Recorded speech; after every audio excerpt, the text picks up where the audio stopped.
High বন্ধুরা, good afternoon, welcome back to my channel. তোমরা সবাই কেমন আছো? আশা করি তোমরা সবাই খুব ভালো আছো। আমিও খুব ভালো আছি। তো ব্লগ দেওয়া প্রায় বন্ধই করে দিয়েছি, কারণ হচ্ছে এডিটিংয়ের প্রচণ্ড সমস্যা হচ্ছে। এডিটিং করতেই পারছি না। ভিডিও করা আছে, কিন্তু ওই যে এডিটিংয়ের সমস্যা হওয়ার জন্য আমি অনেক দিন পর পর ব্লগ দিচ্ছি। অনেকেই আছে যারা আমার খুব পরিচিত, তারা সবাই বলছে ব্লগ কবে দেবে, তো ব্লগ দেওয়া হচ্ছে না। সরি তার জন্য। তাই বলে এই নয় যে তোমরা ব্লগ দেখা আমার বন্ধ করে দিও না, কিন্তু তো আজকে সকাল থেকে অনেক কাজ করার পরে গেলাম হচ্ছে এক বান্ধবীর বাড়িতে, নেমন্তন্ন ছিল সেখানে।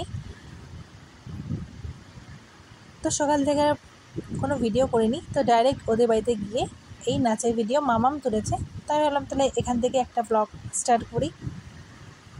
তো এখানে সব সোনাইয়ের বান্ধবীরা দেখো পাগলের মতন নাচছে। তবে তোমাদেরকে আমি গান শোনাতে পারবো না, কিন্তু নাচটা দেখে আনন্দ দিতে পারবো। তাই জন্য তোমাদেরকে আমি নাচটা কিন্তু শেয়ার করলাম। তো সবকটাই পাগল হয়ে গেছে, ওরা নাচছে আর পাগল হয়ে গেছে। আর আমরা কিন্তু সব মায়েরা মিলে আর কি বাইরে আড্ডা দিচ্ছিলাম। এরা যে ঘরের ভেতরে এরকম পাগলের নাচ নাচছিল, আমরা এতটা বুঝতে পারিনি। গান চলছিল, হ্যাঁ এটা শুনতে পাচ্ছিলাম, আর এরকম নাচ করবে সেটা বুঝতে পারিনি। তো যাই হোক, এই সুযোগে মাম্মাম যেহেতু ভিডিও করেছে, তো এই সুযোগে একটুখানি আমিও দেখে নিলাম যখন আমি এডিটিং করছি তখন। তো মায়েদের নাচও আছে, ওয়েট আসবে আমাদের নাচ। আগে এই পাগলিগুলোর নাচ দেখে নাও তোমরা, তারপরে মায়েদের নাচ আসবে। আমার নাচ তো থাকবেই। আর সবাই আমাকে বলে তুই নাচ। তো আমি একা একা নাচতে পারি? তো আমি নাচ করেছি, যদিও সেটা তোমাদেরকে দেখাবো। তো ইতিমধ্যেই কিন্তু মায়েদের আগমন হয়ে গেছে। সব মায়েরা ভাবছে যে কি হচ্ছে ঘরের মধ্যে, দেখেই তো গিয়ে তো দেখি যে এরকম অবস্থা। তাই যে মেয়েরা কিন্তু আমাদের সবাইকে ধরে নাচাচ্ছে যে তুমি আসো সবাইকে নিয়ে। আর এদিকে এক মা কি করেছে, তার মেয়েকে ধরে নাচাচ্ছে, আর তার মেয়ের দেখো পাগলের নাচ। তো প্রচুর আনন্দ করেছি। আসলে বাড়িতে সারাক্ষণ শরীর খারাপ রোগ এইসব নিয়ে থাকি।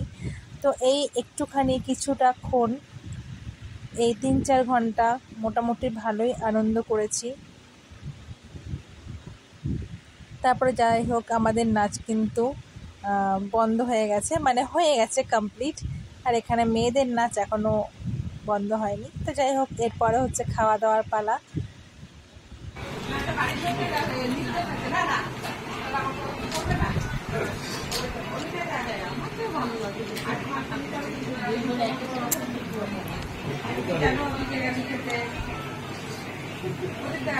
আপনি ছোট একটা দিয়ে একবার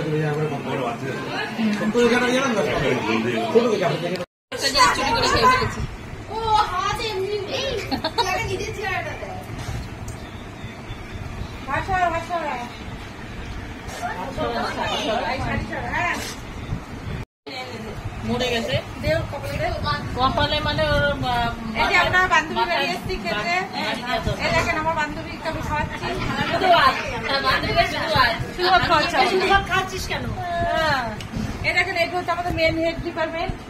কোনটা ডিপার্টমেন্ট? পাতা ভাত দেয়নি, খালি পাতা। এই যে আমাদের খালি পাতা, এই যে খালি পাতা ভাত দেয়নি, দিয়েছে পাতা। বোনটাকে অন্তত একটা দিতে পারতি না। কোনটাই কি হয়েছে, কোন আলাদা নাকি? দেখো কাটা কুটো থাকবে দে, থাক আজকে ডাল দিস না।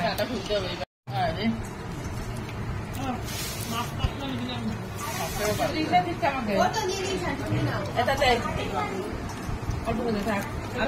আমাকে মাছের মাথা দিয়ে ডাল, আলুর চিপস। আমি এক বান্ধবীকে বলেছিলাম ইঁচড় চিংড়ি নিয়ে আসতে, করে ও নিয়ে এসেছিলো। তো ইঁচড় চিংড়ি, এমনি কাতলা মাছ ছিল, আবার হচ্ছে মাংস, চাটনি, পাঁপড়। তো এতগুলো আইটেম ছিল আমাদের মানে লাঞ্চ মেনুতে। তো আমরা খাওয়া দাওয়া প্রচুর পরিমাণে করেছি। হ্যাঁ, আরও 2 রকমের মিষ্টিও ছিল, যদিও 1 রকমের মিষ্টি খেয়েছি, যেটা গুড়ের মিষ্টি সেটা। তো এরপর আমরা একটা টোটোর মধ্যে 8 জন মিলে বসে আনন্দ করতে করতে গেলাম আরেক বান্ধবীর বাড়িতে। সেখানে গিয়ে কিছুক্ষণ ছিলাম। তো ভালোই মজা হলো আজকের দিনটা, এভাবেই কাটিয়ে দিলাম। তারপর আর কি, বাড়ি ফেরার পালা এরপর। তো আজকের ব্লগটা কিন্তু এই পর্যন্তই, আবার দেখা হবে অন্য কোনো ব্লগে। ততক্ষণ তোমরা খুব ভালো থেকো, সুস্থ থেকো, সাবধানে থেকো, টাটা।